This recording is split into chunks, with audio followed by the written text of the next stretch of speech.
എല്ലാ പ്രിയപ്പെട്ടവർക്കും നമസ്കാരം. MS വേണുഗോപാലാണ് ഇന്ന് ഇന്റർവ്യൂ റൂമിൽ കൂടെയുള്ളത്. സാർ നമസ്കാരം. നമസ്കാരം. കുറച്ച് ദിവസമായി കണ്ടിട്ട്. അപ്പോൾ എന്തായാലും വലിയൊരു വാർത്ത വരുമ്പോൾ MS വേണുഗോപാലിന്റെ ഒപ്പീനിയൻ കൂടി കേൾക്കേണ്ടതുണ്ട്. അതുകൊണ്ടാണ് രാവിലെ തന്നെ വിളിക്കുന്നത്. രാഹുൽ ഗാന്ധി ഇന്നലെ വലിയൊരു ആറ്റം ബോംബ് ഇടുന്നത് പോലൊരു പ്രഖ്യാപനവുമായി വരുന്നു. ഇന്ത്യക്ക് ഒരു പ്രതിപക്ഷ നേതാവ് ഉണ്ടെന്നൊരു തോന്നൽ അതെനിക്കുണ്ടായി അദ്ദേഹത്തിന്റെ പെർഫോമൻസ് കണ്ടപ്പോൾ. ഇനി ആരോപണങ്ങളൊക്കെ സത്യമാണോ ഇല്ലെന്നൊക്കെ തെളിയിക്കപ്പെടേണ്ടതുണ്ട്. എന്നാൽ പോലും ആദ്യമായാണ് രാഹുൽ ഗാന്ധി തെളിവുകൾ എന്ന് പറയുന്ന കുറച്ചധികം ഡേറ്റ ഒരു പവർ പോയിന്റ് പ്രസന്റേഷനോട് കൂടി മാധ്യമങ്ങളെ വിളിച്ച് കാണിക്കുന്നത്. വിഷയത്തിൽ താങ്കൾ എന്തായാലും ഒരുപാട് നിരീക്ഷണങ്ങൾ നടത്തിയിട്ടുണ്ടാകും. രാഹുൽ ഗാന്ധിയുടെ ഈ പ്രസ്താവന അല്ലെങ്കിൽ ഈ ആരോപണത്തെ വിശ്വാസത്തിലെടുക്കാൻ സാധിക്കുമോ?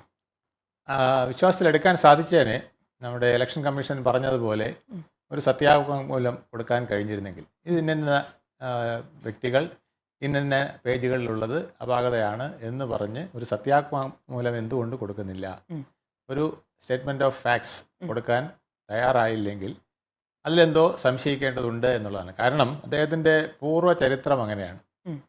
ഏത് ഇലക്ഷന് മുമ്പും വോട്ടർ ഐ ഡിയെ കുറിച്ച് കുറ്റം പറയും, ഇലക്ഷൻ സമയത്ത് പ്രചരണം, അതിൻ്റെ പ്രശ്നങ്ങൾ, അത് കുറേ കാര്യങ്ങൾ പറയും. അത് കഴിഞ്ഞിട്ട് പിന്നീട് അദ്ദേഹം പറയുന്നത് ഇലക്ഷൻ റിഗ്ഗിങ് നടന്നു, അല്ലെങ്കിൽ ഇലക്ഷനിൽ വോട്ടിംഗ് മെഷീനിൽ എന്തോ തകരാറുണ്ട്, അതിൽ കുറേ പ്രശ്നങ്ങളുണ്ട് എന്ന് പറയുന്ന, അല്ലെങ്കിൽ കൃത്രിമം നടന്നു എന്ന് പറയുന്ന ഒരു ശൈലി അദ്ദേഹത്തിനുണ്ട്. അപ്പോൾ ഇതുകൊണ്ട് അദ്ദേഹത്തിൻ്റെ ക്രെഡിബിലിറ്റിയെ പൂർണ്ണമായിട്ടും വിശ്വസിക്കാൻ കഴിയില്ല എന്നും പറയുന്ന ഒരു വലിയ വിഭാഗമുണ്ട്. ഇതിൻ്റെ സത്യസന്ധത പൂർണ്ണമായിട്ടും വരണമെങ്കിൽ അദ്ദേഹം ഒരു സത്യാവാങ്മൂലം കൊടുക്കണം. അപ്പോൾ അത് കൊടുക്കാനായിട്ട് അദ്ദേഹം മടിക്കുന്നത് എന്തിനാണെന്നാണ് എനിക്ക് മനസ്സിലാകുന്നത്.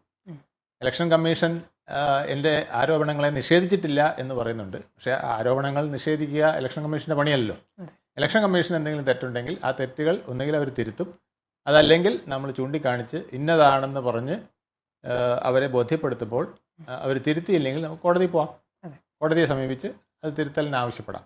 സുപ്രീം കോടതി എന്തായാലും വളരെ വിശാല മനസ്കതയോടുകൂടി ഇത്തരം കാര്യങ്ങൾ കേൾക്കാറുണ്ട്. ഇലക്ഷൻ സംബന്ധിച്ച കാര്യങ്ങളിൽ ഇമ്മീഡിയറ്റ് ആയിട്ട് ഇടപെടുന്നുമുണ്ട്. അപ്പം അതിലൊരു ക്ലാരിറ്റി ബഹുമാനപ്പെട്ട പ്രതിപക്ഷ നേതാവ് വരുത്തേണ്ടതാണ്. കാരണം അദ്ദേഹത്തിൻ്റെ വാക്കുകളിലെ ക്രെഡിബിലിറ്റി ഇന്ന് പലപ്പോഴും നഷ്ടപ്പെടുന്നു. അതുകൊണ്ടാണ് അദ്ദേഹത്തിന് ചോദ്യം ചെയ്യുന്നത്, അല്ലെങ്കിൽ അങ്ങനെ വരില്ല. അദ്ദേഹം അരുൺ ജെയ്റ്റ്ലിയുമായിട്ട് 2019 അന്തരിച്ച അരുൺ ജെയ്റ്റ്ലിയുമായിട്ട് 2021 നടന്ന വിഷയങ്ങളിൽ തർക്കമുണ്ടായി എന്നും അദ്ദേഹത്തെ വിരട്ടിയെന്നും ഒക്കെ പറയുന്ന പോലുള്ള പ്രസ്താവനകൾ വരികയാണ്. പിന്നെ അതിനെ ഉരുണ്ട് കളിച്ച് അദ്ദേഹം പറയുന്നു, അല്ല, അദ്ദേഹം ജീവിച്ചിരുന്നപ്പോഴാണ് 18-ലും 15-ലും നടന്നതെന്ന് പറയുന്നു. അപ്പം 18-ലും 15-ലും ഈ 20-21 കാലങ്ങളിൽ നടന്ന പ്രശ്നം എങ്ങനെയാണ് ചർച്ച ചെയ്തതെന്നുള്ളത് അദ്ദേഹം വ്യക്തമാക്കുന്നില്ല. അന്ന് അതിൻ്റെ ആരംഭം ഉണ്ടായിരുന്നു എന്നാണ് പറയുന്നത്. ആ നിയമം വന്നതിന് ശേഷമല്ലേ നമുക്ക് അതിൻ്റെ ചർച്ച വരുള്ളൂ. അപ്പോൾ അതിനു മുമ്പ് തന്നെ ഞാനത് ചർച്ച ചെയ്തിരുന്നു എന്ന് പറയുന്നത് യുക്തിക്ക് നിരക്കാത്തതാണ്. പിന്നെ അദ്ദേഹം നേരിട്ട് അങ്ങനെ ഒരു ഭീഷണി ഉയർന്ന ആളല്ല എന്ന് പറഞ്ഞപ്പോൾ അത് അദ്ദേഹം നേരിട്ടല്ല ഉയർത്തിയത്, വേറൊരാൾ വഴി എനിക്ക് കിട്ടിയതാണെന്ന് കോൺഗ്രസിൻ്റെ ഒരു ഒരു വിശദീകരണം വരുന്നു. ഇങ്ങനെ ചില കാര്യങ്ങളിൽ അദ്ദേഹത്തിൻ്റെ വാക്കുകൾക്ക് ചില പ്രശ്നങ്ങളുള്ളതായി കാണുന്നു. അപ്പോൾ അത് സുപ്രീം കോടതിയും ഇപ്പോൾ ഈയിടെ പറഞ്ഞിട്ടുണ്ട്, നമ്മൾ ഏത് കാര്യവും പറയുമ്പോൾ അതിനൊരു ആധികാരികത വേണം, പ്രതിപക്ഷ നേതാവായിരിക്കുമ്പോൾ പ്രത്യേകിച്ച്. കാരണം ആ ഒരു കോൺസ്റ്റിറ്റ്യൂഷണൽ ബോഡി പോലെ തന്നെയാണ്. കാരണം നമ്മുടെ പ്രധാനമന്ത്രി കഴിഞ്ഞാൽ ഒരു ഷാഡോ പ്രൈം മിനിസ്റ്റർ തന്നെയാണ്. അദ്ദേഹത്തിൻ്റെ വാക്കുകൾക്ക് കൃത്യത വേണം, അദ്ദേഹത്തിൻ്റെ പ്രവർത്തികൾ അത്തരത്തിലുള്ളതായിരിക്കണം. പിന്നെ ദേശസ്നേഹം അടക്കമുള്ള കാര്യങ്ങളിൽ അദ്ദേഹം വിട്ടുവീഴ്ച ചെയ്യാൻ പാടില്ല. അതേസമയം ദേശത്തിന് ദോഷം വരുന്ന കാര്യങ്ങൾ ആര് ചെയ്താലും അദ്ദേഹത്തിന് പറയാനുള്ള സ്വാതന്ത്ര്യവും ഉണ്ട്. അപ്പോൾ ഇത് ജനങ്ങളെ ബോധ്യപ്പെടുത്തേണ്ടത് അദ്ദേഹത്തിൻ്റെ ഒരു ബാധ്യതയാണ്. പക്ഷേ ഇതിനകത്തൊരു പ്രധാനപ്പെട്ട കാര്യം, ഇതിനെ എതിർക്കാൻ വേണ്ടി സംഘീയ നറേറ്റീവുകളിൽ വരുന്നത് രാഹുൽ ഗാന്ധിക്ക് രാഷ്ട്രസ്നേഹമില്ല, അല്ലെങ്കിൽ സോണിയാഗാന്ധി ആരാണ്, ഇറ്റലിക്കാരിയല്ലേ എന്നുള്ള മാത്രമല്ല, ട്രംപും രാഹുൽ ഗാന്ധിയും തമ്മിൽ നടത്തുന്ന ഗൂഢ ലക്ഷ്യങ്ങളുടെ ഭാഗമായാണ് മോദിയെ താഴെ ഇറക്കാൻ എന്നുള്ള ഒരു എന്താ പറയുക, അന്നത്തെ ആരോപണങ്ങൾ അത്തരം രീതികളിലേക്ക് മാറുകയാണ്. രാഹുൽ ഗാന്ധി ഈ നടത്തിയ പ്രസ്താവനകൾ, അതായത് സർവ്വനിസ്സാരമല്ല. നോക്കൂ, ബാംഗ്ലൂർ സെൻട്രൽ ലോക്സഭ അസംബ്ലിയിലെ മഹാദേവ്പൂർ എന്ന് പറഞ്ഞ നിയമസഭാ മണ്ഡലവുമായി ബന്ധപ്പെട്ടിട്ടാണ് അദ്ദേഹം ഒരു കേസ് സ്റ്റഡി എടുക്കുന്നത്. 1,250,000 വ്യാജ വോട്ടുകൾ എന്നൊക്കെ പറയുന്ന ഒരു 4,000-ലധികം ആളുകൾക്ക് മുഖമില്ല വോട്ടർ പട്ടികയിൽ. ഇതിൻ്റെ ഒരു സാങ്കേതികത്വം കൂടി ഉണ്ടല്ലോ. വോട്ടർ പട്ടികയിൽ എറേഴ്സ് ഒക്കെ ധാരാളമായി വരാം. ഇപ്പോൾ ഇരട്ട വോട്ടുകൾ അവിടെയും ഇവിടെയൊക്കെ വരാം. അപ്പോൾ അങ്ങനെ വരുമ്പോൾ സ്വാഭാവികമായും ഏറ്റവും താഴെ തട്ടിലുള്ള ലോക്കൽ പാർട്ടികൾക്ക് ഇത് വെരിഫൈ ചെയ്യാം. ഇരട്ട വോട്ടുകൾ അങ്ങനെയൊക്കെ ഉണ്ടെന്നുണ്ടെങ്കിൽ നമുക്ക് പേഴ്സണലി പരാതിപ്പെടാം, ഇല്ലെങ്കിൽ വോട്ടേഴ്സ് ലിസ്റ്റ് പ്രസിദ്ധീകരിക്കുമ്പോൾ രാഷ്ട്രീയ പാർട്ടികൾക്ക് പരാതിപ്പെടാം. അപ്പോൾ കോൺഗ്രസിന് ഇതൊരു വീഴ്ച വന്നോ എന്നുള്ളതൊരു പ്രധാനപ്പെട്ട ചോദ്യം കൂടിയല്ലേ താഴെ. അവിടുത്തെ ഭരണകക്ഷി കോൺഗ്രസ് ആണ്. അപ്പൊ കോൺഗ്രസിനാണ് ഇതിനകത്ത് കൂടുതൽ ശ്രദ്ധ വേണ്ടത്. ചീഫ് ഇലക്ടറൽ ഓഫീസർ എന്ന് പറയുന്നത് അവരുടെ കീഴിൽ തന്നെ പ്രവർത്തിക്കുന്നതാണ്. നിയമത്തിന്റെ പേരിൽ പറഞ്ഞാൽ, അല്ലെങ്കിൽ നേരായ വഴി പറഞ്ഞാൽ ഇലക്ഷൻ കമ്മീഷനുമായിട്ട് യാതൊരു ബന്ധമില്ല, ഇലക്ടറൽ ഓഫീസർക്ക് യാതൊരു ബന്ധമില്ല എന്ന് പറയുമെങ്കിലും ചീഫ് ഇലക്ടറൽ ഓഫീസറെ അപ്പോയിന്റ് ചെയ്യുന്ന സ്റ്റേറ്റ് ആണ്. അപ്പോൾ സ്റ്റേറ്റ് ഗവൺമെന്റിന്റെ പിന്നെ ഒരു ഡയറക്ഷനിൽ വരുന്ന ഒരു ഉദ്യോഗസ്ഥൻ, അദ്ദേഹം അത്യാവശ്യമുള്ള കാര്യങ്ങൾ ഗവൺമെന്റിനോട് റിപ്പോർട്ട് ചെയ്യാൻ ബാധ്യസ്ഥനാണ്. ഇത്തരത്തിലുള്ള സംശയങ്ങൾ ചോദിക്കാൻ ബാധ്യസ്ഥനാണ്. അവിടുത്തെ മുഖ്യമന്ത്രിയെ കൊണ്ട് അദ്ദേഹത്തിന് ചോദിക്കാമല്ലോ. അപ്പോൾ അല്ലെങ്കിൽ അവിടുത്തെ തദ്ദേശ സ്വയംഭരണ വകുപ്പ് മന്ത്രിയെ കൊണ്ട് ചോദിപ്പിക്കാം, അല്ലെങ്കിൽ അവരോട് വിശദീകരണം കൊടുക്കാം, അല്ലെങ്കിൽ സത്യവാങ്മൂലം അവരെ കൊണ്ട് കൊടുപ്പിക്കാം. ഇത്തരം കാര്യങ്ങളൊക്കെ അദ്ദേഹത്തിന് ചെയ്യാം. അപ്പം ഏത് കാര്യം ചെയ്യുന്നതിന് മുമ്പ് പ്രതിപക്ഷ നേതാവ് അത്തരത്തിലുള്ളൊരു ക്ലാരിറ്റി നേടിയിരുന്നെങ്കിൽ ഇതിന് കുറച്ചുകൂടെ ക്രെഡിബിലിറ്റി കിട്ടിയേനെ. അല്ലെങ്കിൽ ക്രെഡിബിലിറ്റിയുടെ പ്രശ്നമുണ്ട്. ഇപ്പോൾ വോട്ടർ ഐ ഡി എന്ന് പറയുന്നത്, അല്ല വോട്ടേഴ്സ് ലിസ്റ്റ് എന്ന് പറയുന്നത് എല്ലാ കാലത്തിലും ഒരുപാട് തെറ്റുകളുടെ ഒരു വോട്ടർ ഐ ഡിയാണ്. ഇപ്പം നമ്മൾ ഇവിടെ തന്നെ തിരുവനന്തപുരത്ത് ഇപ്പൊ താങ്കൾ ഇപ്പൊ ഇന്റർവ്യൂ ചെയ്തെന്ന് പറഞ്ഞ പത്മകുമാറിന്റെ വീട്ടിൽ 27 അംഗങ്ങളോ മറ്റോ എഴുതി ചേർത്തിട്ടുണ്ട്. എങ്ങനെയാണെന്ന് ഞാൻ പത്മകുമാറിനോട് സംസാരിച്ചപ്പോൾ അദ്ദേഹം കൃത്യമായി അത് പറയുന്നുണ്ട് അല്ലേ. അപ്പൊ ഞാൻ ഇതുപോലെ അദ്ദേഹത്തിനോട് ഏതോ ഒരു കാര്യത്തിന് ഞാനല്ല, നേരിട്ടല്ല, വേറൊരാൾ വഴി സംസാരിച്ചപ്പം പത്മകുമാറിന് ഇങ്ങനെ ഒരു സംഭവം നടന്നതായിട്ട് എന്നോട് ഒരാൾ പറഞ്ഞു. ഞാൻ ചോദിക്കുകയും ചെയ്തു സത്യമാണോ. അല്ലല്ല, ഞാൻ വാക്കാൽ കേട്ടതാണ് അദ്ദേഹം പറഞ്ഞു. മാത്രമല്ല അദ്ദേഹം പരാതിപ്പെട്ടിട്ടുണ്ട്, വോട്ടേഴ്സ് ലിസ്റ്റിൽ നിന്നും അത്രയധികം പേരുകൾ വന്നത് എങ്ങനെയാണ്. അതെ, ഇത് പിന്നെ കാലാകാലങ്ങളിൽ കോൺഗ്രസ് സർക്കാരുകൾ ചെയ്തിരുന്നു, ഇടത് സർക്കാരുകൾ ചെയ്യാറുണ്ട്. തീർച്ചയായിട്ടും ബി ജെ പിയുടെ ഭാഗത്തുനിന്നും അത്തരം കാര്യങ്ങൾ വന്നിട്ടുണ്ടെങ്കിൽ അത് നോക്കണം. പക്ഷേ ഇവിടെ ബി ജെ പി അല്ല എന്നുള്ളതാണ്. കർണാടക എന്ന് പറയുന്നത് ബി ജെ പി ഇപ്പോൾ പ്രതിപക്ഷത്തിരിക്കുന്ന സാഹചര്യമാണ്. അപ്പോൾ അവിടെ എന്തെങ്കിലും തെറ്റുകുറ്റങ്ങൾ വന്നിട്ടുണ്ടെങ്കിൽ സ്റ്റേറ്റ് ഗവൺമെൻറ്റിന് പൂർണ്ണമായിട്ടും അവരുടെ ഉത്തരവാദിത്വം കൂടെ വരുന്നതാണ്. അപ്പോൾ ആ റെസ്പോൺസിബിലിറ്റി ഏറ്റെടുത്തുകൊണ്ട് അതിലെ തെറ്റുകൾ തിരുത്തി കൊണ്ടുപോകേണ്ടതാണ്. തെറ്റുകൾ തിരുത്തപ്പെടും. കാരണം ഇലക്ഷൻ സംബന്ധിച്ച ഏത് കാര്യത്തിലും നമ്മുടെ കോടതികൾ വളരെ വിജിലൻ്റാണ്, നമ്മുടെ മീഡിയ വളരെ വിജിലൻ്റാണ്.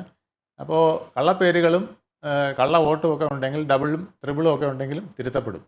അതിനുള്ള സംവിധാനം. പക്ഷേ ഇതിനകത്തൊരു പ്രധാനപ്പെട്ട മറ്റൊരു കാര്യമല്ലേ, ഇതിപ്പോ ഓക്കെ ഇങ്ങനെ ഇരട്ട വോട്ടുകളുണ്ട്, മുഖമില്ലാത്ത ആളുകൾ വന്ന് വോട്ട് ചെയ്തു എന്നതൊക്കെ സാങ്കേതികത്വത്തിൽ നിലനിൽക്കുമ്പോഴും ആർക്കാണ് വോട്ട് ചെയ്തതെന്ന് എങ്ങനെയാണ് അറിയാൻ സാധിക്കുക എന്നൊരു പ്രധാനപ്പെട്ട കാര്യമല്ലേ. അറിയാൻ പാടില്ലല്ലോ. അതെ അതെ, അതൊരാളുടെ പ്രൈവസിയാണ്. ഞാൻ വോട്ട് ചെയ്യുന്നത്, ഞാൻ ഇനിയിപ്പോ പോയി 10 മണ്ഡലത്തിൽ വോട്ട് ചെയ്താലും ഞാൻ ചെയ്യുന്ന വോട്ട് എന്റെ പ്രൈവസിയാണ്. അത് എങ്ങനെ വെരിഫൈ ചെയ്യാൻ സാധിക്കും? ഇത് കോൺഗ്രസ് കൊണ്ടുവന്നാണെന്ന് ബി ജെ പി പറഞ്ഞാലോ അവിടെ എങ്ങനെയാണ് അത് കോടതിയിൽ അത് ബി ജെ പിക്കെതിരായി സ്ഥാപിക്കാൻ സാധിക്കുമെന്നതാണ്. അല്ലെ, പിന്നെ ഇലക്ഷനിൽ വോട്ട് ചെയ്തത് ഒരിക്കലും അറിയാൻ പറ്റില്ല. അതിനുള്ള സംവിധാനങ്ങൾ പഴുതടച്ച് ചെയ്തിട്ടുണ്ടെന്നുള്ളതാണ് ഇതുവരെയുള്ള ഒരു പ്രൂഫ്. പിന്നെ ഓരോരുത്തരും ഓരോ പാർട്ടിയും കാലാകാലങ്ങളിൽ ജയിക്കുമ്പോൾ മൗനം പാലിക്കുകയും തോൽക്കുമ്പോൾ വോട്ടർ ഐ ഡിയെയും ഇലക്ഷൻ മെഷീനെയും ഒക്കെ ഇങ്ങനെ പരാതി പറയുന്നത് സ്ഥിരമുള്ളതാണ്. ആ മെഷീൻ്റെ കുറ്റം കണ്ടുപിടിക്കാൻ പോലും ഇതുവരെ ആർക്കും സാധിച്ചിട്ടില്ല. അങ്ങനെ ചെയ്യാം ഇങ്ങനെ ചെയ്യാമെന്ന് പറഞ്ഞിട്ടുള്ളതല്ലാതെ ചെയ്ത ഒരു മെഷീനിലെ ഒരു അപാകതയോ അല്ലെങ്കിൽ ചെയ്യുന്നതിന് മുമ്പ് അതിലെന്തെങ്കിലും കൃത്രിമോ ഒന്നും ഉള്ളതായിട്ട് കണ്ടുപിടിക്കപ്പെട്ടിട്ടില്ല. കാരണം ഇത് വളരെ സൊഫിസ്റ്റിക്കേറ്റഡ് ആയിട്ടുള്ള ഒരു ഉപകരണം തന്നെയാണ്. ഇതുവരെ നടന്നിട്ടുള്ള പല പരീക്ഷണങ്ങളിലും ആ പരീക്ഷണങ്ങളിലൊക്കെ ഇത്തരം ആരോപണങ്ങൾ ഉന്നയിച്ചവർ തോറ്റുപോയിട്ടുണ്ട്. പിന്നെ അവർ സ്വയം കൊണ്ടുവന്നൊരു മെഷീൻ കാണിച്ചിട്ട് ഇതിനകത്ത് ഇങ്ങനെ കുത്തിയാൽ താമര വരും, ഇങ്ങനെ കുത്തിയാൽ കൈപ്പത്തി പോവും, ഇങ്ങനെ കുത്തിക്കൊണ്ടിരുന്നാൽ താമര കൈപ്പത്തി കുത്തുമ്പോഴും താമരയ്ക്കേ പോവുള്ളൂ എന്നൊക്കെ പറഞ്ഞ് പലരും കാണിച്ചിട്ടുണ്ട്. പക്ഷെ ഇലക്ഷൻ കമ്മീഷന്റെ ഒരു മെഷീൻ എടുത്തിട്ട് അങ്ങനെ ആരും കാണിച്ചിട്ടില്ല. അതാണ് അതിൻ്റെ ക്രെഡിബിലിറ്റി എന്ന് പറയുന്നത്. അപ്പോൾ അവർക്ക് അതാണ് കാണിക്കേണ്ടത്. ഇലക്ഷൻ കമ്മീഷന്റെ ഒരു മെഷീൻ എടുത്തിട്ട് ഇത് ഇന്ന പ്രശ്നമുണ്ട് എന്ന് കാണിക്കാൻ കഴിയുമെങ്കിൽ തീർച്ചയായിട്ടും അത് കുഴപ്പം പിടിച്ചത് തന്നെയാണ്. ഇലക്ഷനിൽ സുതാര്യത എന്ന് പറയുന്നത് ഒരിക്കലും പാടില്ല. അത് രഹസ്യമായിട്ടും ഗോപ്യമായിട്ടും ചെയ്യേണ്ടത് തന്നെയാണ്. അതിനകത്ത് ഒരു വിധത്തിലുള്ള പിന്നെ മറ്റ് ഇതിൻ്റെ ഐഡൻറ്റിറ്റി പ്രൂഫ് ചെയ്യുന്ന ഒന്നും തന്നെ സംഭവിക്കാൻ പാടില്ല. എങ്കിൽ പിന്നെ അതിൻ്റെ ക്രെഡിബിലിറ്റി പൂർണ്ണമായും പോയി നമ്മുടെ ഇലക്ഷൻ്റെ പ്രോസസ്സ് തന്നെ ഫുൾ പരാജയത്തിലായി എന്ന് പറയേണ്ടി വരും. പക്ഷെ അത്തരത്തിലുള്ളത് പ്രൂവ് ചെയ്യണം. പ്രൂവ് ചെയ്യാതെ പറയുമ്പോൾ ഇലക്ഷൻ കമ്മീഷൻ ഇപ്പോൾ മുമ്പ് മുതലേ പറയുന്നതാണ്, ഒരു കോൺസ്റ്റിറ്റ്യൂഷണൽ ബോഡിയെ പ്രതിപക്ഷ നേതാവ് നിരന്തരം ക്രിട്ടിസൈസ് ചെയ്യുന്നു. അപ്പോൾ അതിനാണ് അവരിപ്പം പറഞ്ഞിരിക്കുന്ന ഒരു സത്യവാങ്മൂലം തരൂ. അങ്ങയുടെ സത്യവാങ്മൂലം കിട്ടിക്കഴിഞ്ഞാൽ ഇന്ന കാര്യങ്ങളിൽ പ്രശ്നമുണ്ടെന്ന് അങ്ങ് ഈ പറഞ്ഞത് മുഴുവൻ അതുപോലെ തരികയാണെങ്കിൽ, അല്ലെങ്കിൽ എന്താണ് പ്രശ്നമുള്ളതെന്ന് പറഞ്ഞാൽ അത് പരിഹരിക്കാമെന്ന് ഇലക്ഷൻ കമ്മീഷൻ പറഞ്ഞിരിക്കുകയാണ്. അപ്പോൾ അതാണ് അദ്ദേഹം ചെയ്യേണ്ടത്. അത് ചെയ്തിട്ട് പരിഹരിക്കുന്നില്ലെങ്കിൽ അദ്ദേഹത്തിന് തീർച്ചയായിട്ടും കോടതിയെ സമീപിക്കാം. കോടതിയെ സമീപിച്ചാൽ അതിനൊരു ഇമ്മീഡിയറ്റ് ആയിട്ടുള്ള ഒരു റെസ്പോൺസ് ഉണ്ടാവും. അത് ചെയ്യാതിരിക്കുന്നിടത്തോളം കാലം ഇതിൽ BJPക്കും പലതും ആരോപിക്കാനുണ്ട്. കോൺഗ്രസ് തന്നെ പറയുന്നതിൽ അല്ലെങ്കിൽ പ്രതിപക്ഷ നേതാവ് തന്നെ പറയുന്നതിലും പലർക്കും സംശയിക്കാനും ഇടവരും. അങ്ങനെയാണെങ്കിൽ രാഹുൽ അടുത്ത പുലിവാല് പിടിച്ചെന്ന് പറയേണ്ടി വരുമോ? കാര്യം ഇതിൽ സാങ്കേതികത്വം ഒരുപാടുണ്ട്. കോടതിയിലേക്ക് ചെന്നാലും തെളിയിക്കപ്പെടാനുള്ള സാധ്യതകൾ അമ്പേ തുലോം തുച്ഛമാണ്.